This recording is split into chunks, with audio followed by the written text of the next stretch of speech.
UP की राजधानी लखनऊ के अलीगंज में हुए अग्निकांड ने 15 परिवारों को गम और गुस्सा दे दिया है। लखनऊ में हुए इस भयावह अग्निकांड में 15 परिवारों के जो हंसते खेलते लाडले थे उनको खो दिया है। अपनों को हमेशा के लिए खो चुके इन अभागे परिवारों का रो रो कर बुरा हाल है और हवाओं में सिर्फ बेबस सिसकियां और चित्कारों की गूंजता हुआ सन्नाटा है। आग की लपटें इतनी बेरहम और तेज थी कि मासूम जिंदगियों को संभलने, अपनों का हाथ थामने या बाहर भागने का एक मौका तक नहीं मिला।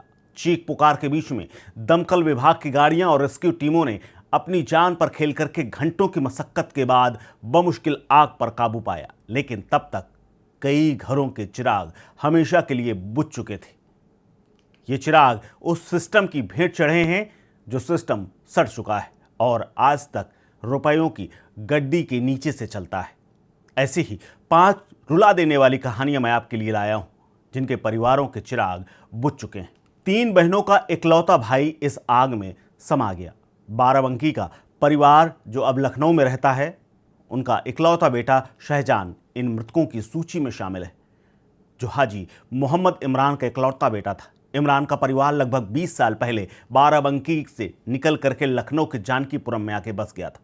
शहजान अपनी 3 बड़ी बहनों का सबसे छोटा और इकलौता भाई था, परिवार का लाडला था। रिश्तेदार शहजान की मौत के बाद गमज़दा हैं। जिस बिल्डिंग में ये आग लगी थी, वहां हेड हॉर्पर्स स्टूडियो में शहजान कार्टून बनाने और एनिमेशन की ट्रेनिंग ले रहा था। हादसे के वक्त वो वहीं मौजूद था और आग की चपेट में आ गया। राहत और बचाव दल ने कई लोगों को बाहर निकाला, लेकिन शहजान को बचाया नहीं जा सका।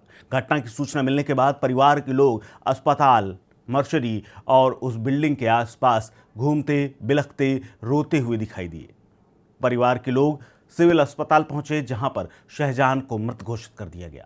शहजान की मौत की खबर जैसे ही परिवार और रिश्तेदारों को मिली, चारों तरफ हाहाकार मच गया। एक और कहानी है प्यार, मोहब्बत और शादी से पहले अर्थी उठ जाने की। दरअसल इस दर्दनाक हादसे में जान गंवाने वालों में नीलेश कुमार और उनकी प्रेमिका अनामिका सामंत भी शामिल है, जिनकी प्रेम कहानी शादी तक पहुंचने से पहले ही खत्म हो चुकी है। 27 साल का नीलेश कुमार 30 साल की अनामिका सामंत से यहीं पर मिला था। एनिमेशन सेंटर में दोनों साथ में काम करते थे। दोनों के बीच में दोस्ती हुई, फिर दोस्ती प्यार में बदल गई और उसके बाद इसे रिश्ते में बदलने का दोनों ने निर्णय ले लिया। दोनों परिवारों ने भी इस रिश्ते को स्वीकार कर लिया, हामी भर दी और शादी की तैयारियां शुरू कर दी। परिवार वाले बताते हैं कि अगले हफ्ते ही नीलेश का परिवार अनामिका के घर पश्चिम बंगाल जाने वाला था। इसके लिए बाकायदा ट्रेन की टिकट बुक हो चुके थे, शादी की तारीख आ चुकी थी और आगे की तैयारियां चल रही थी। लेकिन नियति को कुछ और मंजूर था। काल ने दोनों को निगल लिया। नीलेश अपने परिवार में 3 भाई बहनों में दूसरे नंबर का था। परिवार का कहना है कि नीलेश को उम्मीद थी कि जल्द ही कंपनी उनका प्रमोशन करेगी और हाइक भी देगी। इसी वजह से शादी को अगले साल तक टाल दिया था, ताकि आर्थिक रूप से मजबूत हो सके और नई जिंदगी शुरू कर सके। लेकिन इस त्रासदी ने अनामिका के परिवार को भी गहरा घाव दिया है, क्योंकि अनामिका के अलावा उनकी चचेरी बहन सोमिल्या भी इसी लिस्ट में शामिल है, यानी वो भी मारी गई है।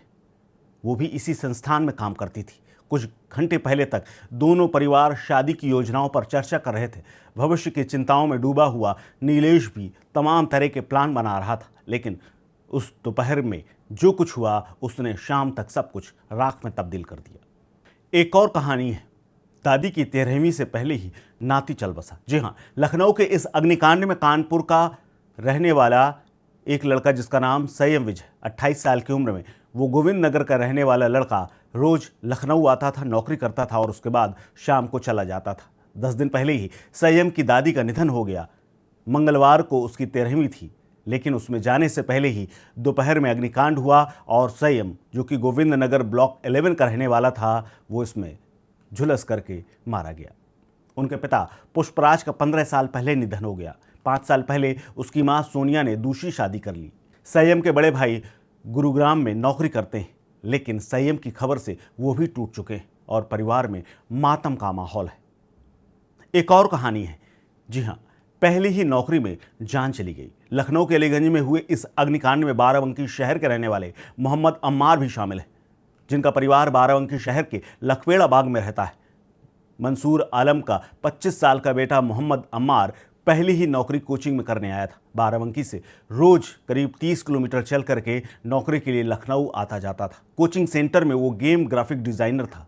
यहाँ पर वो आने वाले बच्चों को गेम बनाना, ग्राफिक डिज़ाइनिंग सिखाता था।